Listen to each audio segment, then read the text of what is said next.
Your other keen passion that I'm well aware of, and it'd be great to hear a bit more from you about it. You're obviously a car man. You love your cars. Talk us through. I know you've got several cars, so talk us through how many cars you got, how you got into loving cars. What's your general sort of passion behind the car thing? The general gist of it, and I can actually name the actual event, the singular event that led to my fascination with cars. Yeah. So back in 1996, my mum had a beat-up old 1976 Mitsubishi Lancer GL spec. It was a dark green colour, and you'd almost want like some sort of green screen where you could put a photo of it. Yeah. Because we do have photos of it. Yeah.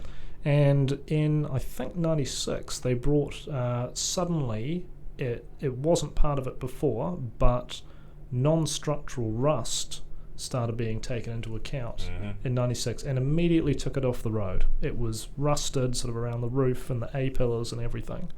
And whereas most parents would just take their old car off to the junkyard, because my mum remembered when she was a girl, and so her dad, my granddad, used to have some old cars in the back that they'd all play in back in England in the 60s. Yeah. That's what they did. They put this car in our backyard. And that was pretty much the start of it, sort of playing on the car as a kid with my younger brother and sister. And, they got a tool set for my 7th birthday or something like that, and pulled it apart and pretended I was a racing driver. And it's the one fascination that's never left. That's cool, because like when you were talking about having cars in backyards and things, I know there's over the years we've been to like several sort of like I think vineyards or cafes where they've had a tractor, or there was used to be a cafe in Epsom, and they used to have a car, like I think it was a Mini, and so parents would be having the coffee, and then the kids would be all playing in this Mini, and it's amazing to watch kids when they do something that they see their parents doing all the time, and they're thinking, oh yeah, look, we're driving, and it's that fascination, and that fascination really stuck for you. Like that's pretty cool, and like you say, it's never left. So what do you like about cars? Do you like sort of, is it racing, or is it tinkering, or is it mods, or what's your main thing with cars? Must have been a rare sort of lad who wasn't a boy racer back in the day, right? Yeah. But basically, it's mostly just fooling around with them. I enjoy driving all the time. I don't really mind what car it is or where it's going. But also, I have had a fascination with how things work, the dynamics of everything. So I've always worked on my own cars and pulled them apart just to learn more about them and see how they're made. And that's the kind of thing, it's an acquired taste. Either somebody is really interested in cars, or they're completely aloof, and anyone who would say, well, I pulled the engine out of my Ford Falcon to fix it, they'd look at you as if you needed to be in the nut house, right? Yeah, why don't you just sell it? Oh boy, yeah, exactly. But I've had quite a lot of cars. An old AU2 Ford Falcon that I'm driving now. We have in the family, my dad bought it in the year 2001, an old school Mitsubishi Pajero, old square one. Yeah. And that's been the family car. And those are quite popular, eh? Like they sort of, you see them around now, and a lot of cars, probably even earlier, like mid 90s, early 90s, and they're like the new boy racer where they're all jacked up. They've got the big wheels, the snorkel. All the kids like my son's age, they all want one. And then they buy one, and they're bloody terrible to drive on the city roads. You're supposed to take those out off-roading, and they're not for just cruising around the city streets. Yeah, and that's so the Pajero. Yeah, keep talking about the Pajero. Yeah, so that's a 1991 model. It's one of the very last of the square ones, probably the last 10 or 20 made. And that was the car that Mum sort of took us to primary school and dropped us off in. So it's got that sentimental value. And the original engine blew up in about 2015, and it was going to either go for scrap, or one day a Fijian guy came around and saw it on the front yard, and he was saying that he wanted to buy it and ship it back to Fiji because he had one that was too rusty, and he would swap the engine over into our one. Wow. And sort of myself and my younger brother got wind of that, and no way are you selling that. That's our memories, It's our inheritance. Yeah. So So that's what we did. We fixed it up, and it tows my brother's boat now, so it's Nice. still got a use. Yeah. Has it been to the moon and back? How many Ks has it got on it? Oh, not a great deal. Well, That's good. by old car standards, I mean it's now 30 years old last year, and it also in March of last year it ticked over 20 years in the family's ownership. But it's only got about 267 I think now. Gee, that's not bad, eh? Sort of 10 Ks a year type thing. And so, a couple of things about cars that I guess are quite topical now. What's your thoughts on EVs? Are you a fan? I think it's quite a con, and I'll tell you why. I mean, Yeah. honestly, yes, you see in the advertising and the marketing bluster, it's a zero-emission vehicle. It's carbon neutral. Look, it can't be any of those things unless the electricity that's going in to power it is 100% renewable, and it's not in New Zealand because about 40% of ours is burning coal. Yeah. So no, an EV is not environmentally friendly unless that condition is met. And I think it's if the Commerce Commission weren't sleeping or blinded by ideology over reality, they would call out some of these claims that are going on now. I think, I saw this thing online in the weekend where they, described the battery as being stores energy, and it's where the energy comes from. And that energy might come from overseas, might come from a nuclear power plant or like a coal-fired power plant or something like that. And it's not necessarily as green as what they think. It's just there's this perception, I think, that because you don't see smoke belching out the back of it, that it's clean and green. But the smoke's probably belching out the back of somewhere else before the energy gets to the car, if you know what I mean. And it's like, and even the process to make these batteries apparently in these cars is horrific on the environment. The amount of mining and chemicals that goes into making a battery is, you see all that the information online and stuff, but it's horrific, and that's, I think a lot of people lose sight of that. They just see, it doesn't make a noise and there's no smoke coming out of it. It must be great for the planet. It's like, wow, it's not necessarily true. So the other thing about cars, best car you've ever driven? Actually, no, we'll start with the worst car you've ever driven. What's the worst car, like the most shit car you've ever driven, and why? The worst car I've ever driven, and I've driven a Morris Marina. So that's, What year was that? Oh, the Marina. Oh, I can't remember. It was a customer's car. This was back when I worked in auto parts. It was a middle-aged lady who was quite eccentric, obviously. You'd have to be to have a Morris Marina. And I think it was a 75 or a 76. But, so my car back then was actually a 1977 Triumph 2000. That was my first Solid. car that I had for 9 years eventually. Good British car. Oh, it really was. Yeah. It was lovely. And everyone thinks they're rubbish because they're sort of tarnished with that. It's a British car, but if you drive one, they're...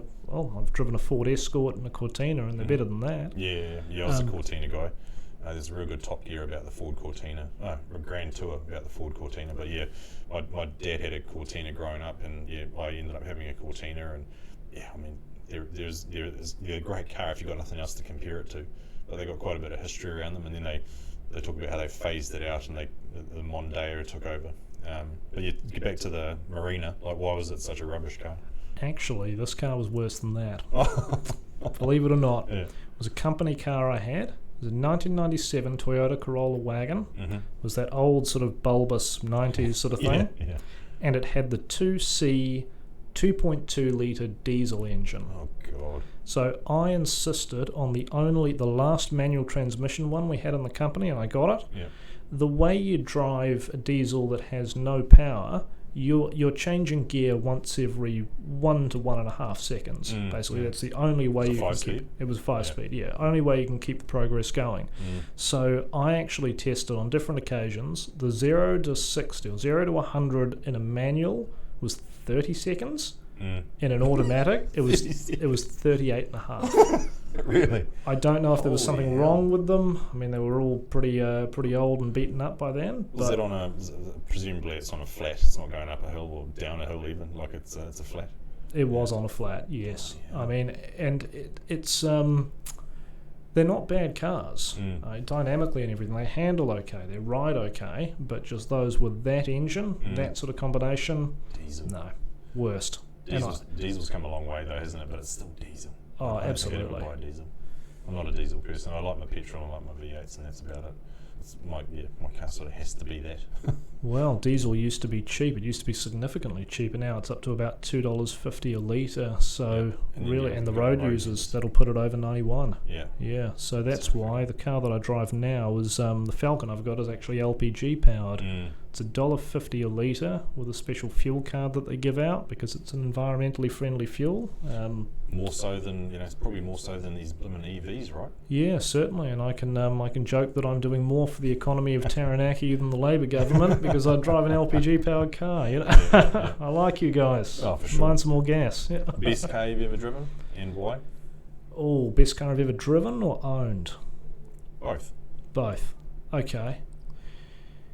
The best car I've ever driven was a Mercedes S-Class, and it was, what's the model code? W220. So it was a 2004 model. The model came out in 1998 and ran from 98 to 2006. I almost bought it. The guy wanted $4,700 for it. Wow. It was immaculate, long wheelbase one. It was the smallest engine you could get, so it was an S280, a V6, with about 190 horsepower. They're not that fast. But this thing Gotta had... be faster than 38 seconds to 100. Certainly, yeah. But it was a beautiful car. They have air suspension, and I took it for a test drive around Belmont, so that's next to Devonport. And I'd just driven out to his place to have a look at it in my Falcon. And you're driving along the roads, and there's lots of potholes on those roads. It's inexplicable because it's the North Shore, and you'd think they'd sort out the roads. If they were going to sort out the roads somewhere in Auckland, it would be over there, but apparently not. So the roads are awful out there, and with the air suspension system of the S-Class, you did not feel any bumps at all. Really? Had double glazing as well. Cruising over everything. Oh, it was beautiful. It's the kind of car you get in and you just want to drive it straight to Wellington. Nice. Even if you had no reason to do so. Yeah. Funnily enough, the best car that I've ever had was also a Mercedes S-Class. Oh, yeah. I had a really nice one. It was from 1980. It was a 500 SEL, so the 5-litre V8. Yeah. Ridiculously powerful for its time, even by modern standards, and ridiculously thirsty as well. Yeah. So you imagine sort of owning that car these days, with the $3 something petrol. It's horrific. To be driving V8s, we see the company fuel bill sort of, have a bit of a leap with what's going on with fuel prices and things at the moment. Yeah. So you like your Mercs, eh? I do. Yeah. Actually, I've wanted a Jaguar XK8 or XKR since I was a boy. The mid-90s one, 1996 to 06 they made them. You can tell I've read all about them. I look at all those, I lust after all of those Trade Me adverts and things like that with cars. Yeah. But yes, I definitely plan to get one after I've got a house. Yeah, man. You know that I'm a Jag guy, and I was at I don't know if I told you the story about literally about that same car that you're talking about.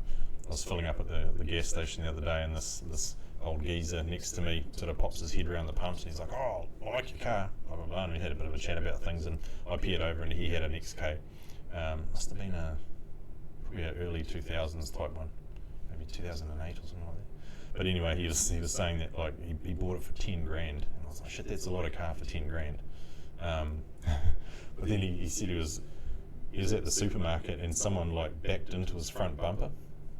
And he took it in to get fixed. They just drove off, and he took it in to get fixed. And the person who was going to fix the car said, "Oh, it's going to be quite expensive." And he's like, "Oh, how much?" He said they started on the job anyway, and the bumper repaired ended up costing him $8,000 My goodness, that's crazy. on a $10,000 car. And I was like, "Oh, mate, that's if you love a Jaguar, you'll do whatever you need to, but an $8,000 bumper is pretty horrific." Yeah. Yeah, of course. I mean, and that's the I guess that's the pratfall that a lot of people have with those luxury cars. Yes, they were worth 150, 200,000. I think my 1980 Merc was about 320,000 new. But even though you've only got it for 10 grand, you have to factor in the sort of repairs and the bills will be as if it was still worth that much. Absolutely, yeah, for sure. We bought a couple of older American Chevrolet Suburbans over the years, and yeah, you might pick them up for X amount, but you certainly end up paying, almost like what you paid for it in repairs and maintenance. But yeah, it's a bit of fun at the end of the day. And if you love cars, and you obviously do, you don't really mind too much. I was going to say, you worked in a car parts place. That must be like a candy store for someone that loves cars. You must have enjoyed that job. I certainly made good use of the staff discount scheme, 10% above cost price. Yeah, that was fantastic. But but like all other retail jobs, the novelty wears off, and eventually you're doing the same thing over and over. For most of it, I was the driver. I was dropping the parts off, like a courier driver, to the various mechanics. Yeah. And it was cool for the first year or so, and I stuck with it for 2.5 years, and then went to university. So the certainly had its perks, but once again, you say, though, it does end up being repetitive. Exactly. You crave for some more excitement and some different sort of experiences too.